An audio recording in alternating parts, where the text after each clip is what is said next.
민수기 35장 1절에서 21절까지를 함께 읽었습니다. 오늘 본문은 저 여러분이 읽어서 알겠지만 레위 지파가 이제 다른 기업 12지파들이 받은 기업에서 나눠주는, 레위 지파들에게도 땅을 나눠주는 내용이고, 또 도피성에 대한 이야기를 오늘 본문에서 하고 있습니다. 애굽에서 종살이하던 이스라엘 백성들, 그들이 약속의 땅을 이제 약속받고 가나안으로 하나님께서 이끄셨어요. 하나님이 그들을 애굽에서 종살이하던 이스라엘 백성들을 왜 끄집어내 가지고 구원하셔서 가나안 땅으로 인도하셨을까요? 지금 바로 가나안 땅을 눈앞에 두고 있잖아요. 요단강 사이에 두고서 모압 평지에서 가나안 땅이 바라보는 그 땅, 지금 그런 상황 가운데 있는데 하나님이 왜 그들을 그 땅으로 인도하셨을까? 우리가 알고 있듯이 가나안 땅은 적과 꿀이 흐르는 땅이라고 알고 있잖아요. 그래서 우리에게는 종살이하고 있었기 때문에 내 땅이 없는데 하나님이 내 땅을 주시려고 하는구나. 하나님이 적과 꿀이 흐르는 땅, 그냥 땅도 아니고 진짜 좋은 땅을 주셔서 이렇게 우리가 힘들게 종살이했던 우리에게 부유롭게 해주려고, 풍요롭게 해주시려고, 잘 먹고 이제 잘 살게 해주시려고 가나안 땅이라는 곳을 우리에게 인도하시는구나 라고 생각할 수 있잖아요. 근데 단순히 땅을 주시기 위해서, 잘 먹고 잘 살게 하기 위해서 하나님이 출애굽을 시킨 것이 아니었습니다. 이스라엘 백성을 출애굽시킨 목적은요, 그들이 자유롭게 예배를 드릴 수 없었기 때문에, 우상을 섬기는 애굽 땅에서 종살이하면서 무슨 예배를 드릴 수가 있었겠습니까? 하나님은 그들에게 자유롭게 예배할 수 있기 위해서 출애굽을 통해 그들을 구원해 주셔서 가나안 땅으로 인도해 주신 것인 줄 믿습니다. 그들이 자유롭게 예배할 수 있는 땅, 하나님은 그 땅으로 인도해 주시기 위해서 구원하신 거예요. 그렇다면 저와 여러분도 마찬가지 아니겠습니까? 죄의 종로를 타고 있었던 저와 여러분들이었어요. 근데 하나님의 은혜로 저희들이 구원을 받았습니다. 하나님 우리를 구원하신 목적은 이제는 너희들 자유롭게 살아도 돼. 하나님이 우리를 구원하신 목적이 그냥 너희들 내가 잘 먹고 잘 살게 해줄게. 내가 성공하게 해주고 형통하게 해주고 아무 문제 없이 살게 해줄게. 너희들 나한테 기도한 거 내가 다 이루어줄게. 이러려고 하나님께서 우리를 구원하신 것이 아니라 하나님이 예배 받으시기 위해서 우리를 구원하신 줄 믿습니다. 우리를 창조하신 목적이 뭐예요? 하나님을 영광을 위해서, 하나님을 찬양하라고 우리를 만드신 목적이 있잖아요. 하나님의 영광 받으시고 찬양받기 위해서는 우리가 예배해야 된다는 거죠. 그래서 결국은 우리를 만드시고 우리를 하나님이 구원하신 목적은 하나님을 예배하고 그 예배를 통해 하나님이 영광 받으시기 위해서 우리를 구원하신 줄 믿습니다. 그렇게 구원받은 백성으로서 하나님을 예배하고 하나님께 영광 올려드리는 복된 인생을 살아갈 수 있는 저와 여러분이 될 수 있기를 축복합니다. 광야를 지나오면서 레위인들은 모든 제사를 섬겨야 했기 때문에 성막을 중심으로 그들이 살 수밖에 없었어요. 그래서 성막이 있으면 성막 제일 가까운 데 텐트 치고 살았던 사람들이 레위 지파 사람들이었습니다. 그런데 이제 가나안 땅에 들어가게 되면요, 어떻게 돼요? 성막 중심으로 사는 것이 아니라 다들 정착하며 살아갈 수밖에 없기 때문에 하나님께서도 각 12지파에게 기업을 다 주셨잖아요. 레위 지파는 너희는 내가 기업이다 라고 하고 땅은 주지 않으셨어요. 근데 오늘 보니까요, 그럼에도 불구하고 하나님은 레위 지파들이 각 지파 가운데 살 수 있게끔 성읍을 만들어 주셨어요. 오늘 본문을 읽었으면 알겠지만 12지파에서 한 지파당 내 성읍을 그 레위 지파들에게 나눠주라 그랬어요. 12지파 속에 레위 지파가 다 이제 들어가게 되는 거예요. 네 성읍씩. 12지파가 네 성읍씩 하면 곱하기 하면은 48성읍이 되겠죠.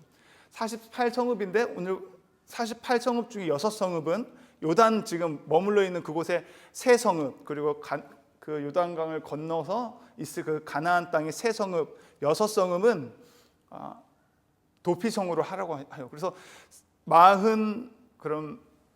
42개 성읍이죠. 42개 성읍에 각 지파가 시므온 지파 속에 레위 지파가 있는 거예요. 그 므낫세 지파 속에 또 레위 지파가 다 있는, 그러니까 각 지파 속에 레위 지파가 다 소속되게 돼 있어요. 성읍이 들어가게 돼 있습니다. 하나님께서는 왜 그렇게 레위 지파들을 각 지파 속에 들어갈 수 있게 성읍을 만드셨을까요? 거처하게 하셨을까요? 그들의 땅 가운데, 12지파의 땅 가운데 예배가 끊어지지 않기를 원하셨던 것입니다. 하나님 그 땅에 왜 인도해 주셨어요? 예배하기 위해서, 자유롭게 예배하기 위해서 그 땅을 주셨는데, 그 지파가 자기가 머물러 있는 땅에서 예배를 인도해야 할 자들이 필요했기 때문에, 그래서 끊임없이 예배가 그 지파 속에서, 그 땅 속에서 드려질 수 있게 하기 위해서 하나님은 이런 장치를, 제도를 마련한 것입니다. 하나님은 저와 여러분에게도 끊임없이 우리의 삶 가운데 예배 드리기를 원하세요. 그래서 삶 가운데 우리가 일주일에 한 번 예배 드리러 오는 그 주일만이 예배가 아니라 여러분 순간순간 우리의 모든 전 삶 가운데 일상 속에서 예배 드리기를 원하시는 하나님이라는 것을 우리가 기억했으면 좋겠습니다.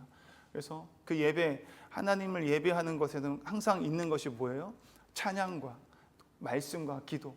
매일매일 우리가 말씀 속에서 우리가 알 수 있는 것은 우리가 하나님 예배하기 위해서는 말씀과 기도, 찬양이 우리 삶 가운데 끊어지면 안 된다는 것입니다. 만약에 기도와 말씀과 찬양이 끊어지면요, 우리 마음은 나도 모르게 강팍해지고요, 세상을 향해서 눈을 돌려주게 되고요, 염려와 근심 가운데 있게 될 수밖에 없습니다. 하나님은 그렇게 우리가 구속받으면서 살아가기를 원치 않으시거든요. 하나님은 자유로기를 원하시는데, 하나님 우리를 자유롭게, 죄에서 종로를 탄다면 우리를 자유롭게 하기 위해서 예배 드리는 자유를 우리 인도해 주셨잖아요. 오늘도 우리가 그 예배를 우리 삶 속에서 매일 드려줄 수 있기를 원합니다. 오늘 집에 가셔서도 말씀과 기도, 새벽 기도했기 때문에 내가 다 됐어 라고 할 수도 있어요. 아닙니다. 새벽 기도하고 와서 우리가 다시금 일상 가운데 나가면 얼마나 또 쉽게 무너지는 우리를 봅니까? 무너지지 않기 위해서는 예배가 멈춰서는 안 된다는 것을 오늘 이 말씀을 통해서 저희들에게 가르쳐주고 있는 것 같습니다. 네, 도피성을 하나님께서 주셨어요. 도피성은 무엇이냐면, 말씀을 통해서 또 읽으면 알겠지만, 우리가 부지 중에 사람을 죽일 수 있다는 거예요. 내가 의도하지 않았는데 실수로 죽일 수 있잖아요. 그런 사람들을 하나님께서 보호해주기 위해서 도피성이라는 제도를 만드셨습니다.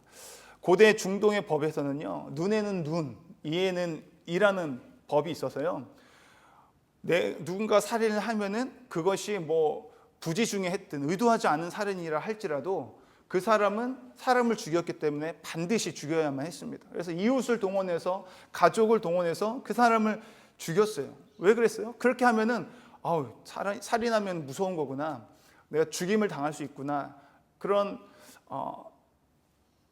자각을 할 수 있게끔 해준 거죠. 그럼 살인하면 안 되겠구나. 근데 이 법을 악용하게 되는 것을 우리가 볼 수가 있어요.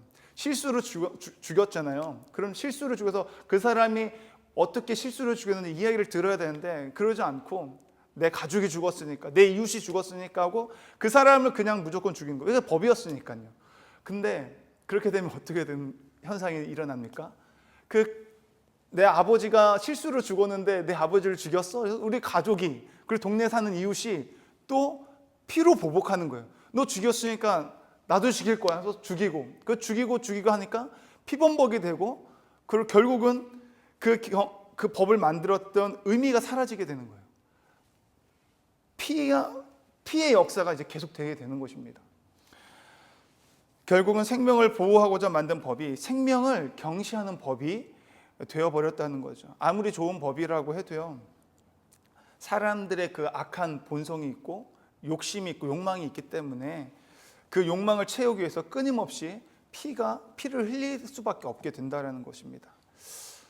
하나님은 이걸 너무 잘 아셨어요. 그래서 왜 하나님은 이 당시에 없었던 그 도피성이라는 제도를 만드셨냐면요, 하나님이 주신 땅은 피로 범벅되기를 원치 않으셨어요. 피로 물들기를 원치 않으셨습니다. 그 땅이 피로 물드는 것이 아니라 그 땅이 하나님을 예배하는 곳, 하나님이 예배받기 위해서 주신 땅이기 때문에 그 땅만큼은 피로 물들어서는 안 되겠다라는 하나님의 마음이 있었다라는 거죠. 그러니까 실수로 사람을 죽인 경우에는 절대로 피로 갚지 말라고 하는 것입니다. 내일 본문에도 계속 이어지겠지만 어떻게 그러면은 내가 부지 중에 사람을 죽였는지, 내가 의도적으로 사람을 죽였는지 어떻게 판단하는가에 대해서는 이제 내일 한번 또 이야기하겠고요. 오늘은 도피성을 만드신 하나님의 마음을 우리가 알았으면 좋겠습니다. 우리도 그렇죠. 일상 가운데 짧게 적용하자면은 우리가 사람을 죽이진 않아요. 하지만 우리 가운데 미워하는 마음이 있죠. 성경에서는 소개법을 이야기해요. 그래서 미워하는 것도 하나님은 보시기에는 똑같이 살인한 자야라고 하나님께서 평가하신다는 거예요. 저 여러분 미워한 적이 굉장히 많죠.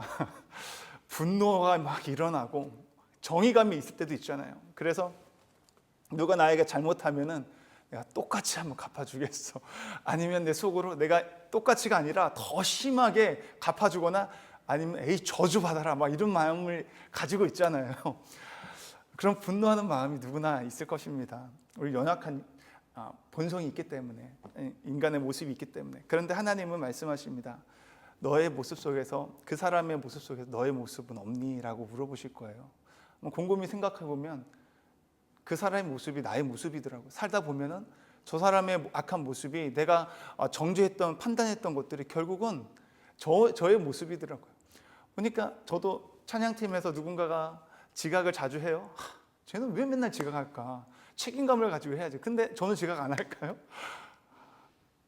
저도 지각할 때가 있더라고요. 그러면 그 다음부터는 할 말이 없는 거야. 나 똑같은 죄인이지 이러면서 저의 모습을 보게 되더라고요. 여러분들은 어떻습니까? 그 사람의 모습을 보면서 나는 크게 다르지 않지라는 모습을 보게 될 거예요. 내가 하나님께 받은 은혜가 너무 크기 때문에 그 은혜를 저 여러분이 또 흘려보내는 자로서 살아갈 때 하나님 내게 은혜를 주십시오.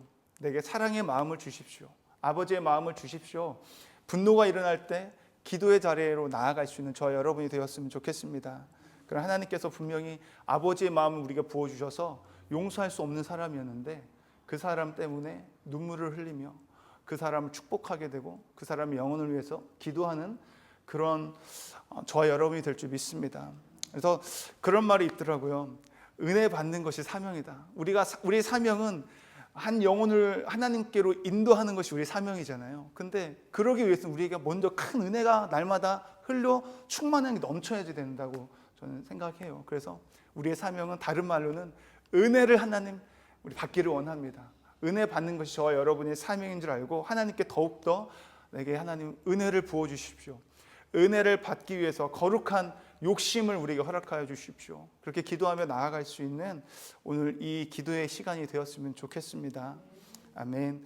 기도하시겠습니다. 사랑과 은혜가 풍성하신 하나님, 죄의 종노릇하여 허무한 인생을 살다갈 불쌍한 인생을 끄집어내어 구원하여 주심을 감사합니다. 잘 먹고 잘 살기 위해서 우리를 구원한 것이 아니라 하나님을 예배하라고, 하나님께 모든 영광을 올려드리며 살라고 우리를 구원하신 것을 날마다 기억하며 살아갈 수 있게 하여 주시옵소서. 하나님의 한량없는 은혜로 용서받은 자로서 그 은혜를 흘러보내며 살아가는 복되고 아름다운 인생을 살 수 있도록 성령님 도와주시옵소서. 날마다 하나님의 은혜를 더욱 구하는 거룩한 욕심을 가지고 오늘도 살아가게 하여 주시옵소서. 이 시간 기도하며 나아갈 때 성령님 친히 역사하여 주시옵소서. 예수님의 이름으로 감사드리며 기도드립니다. 아멘.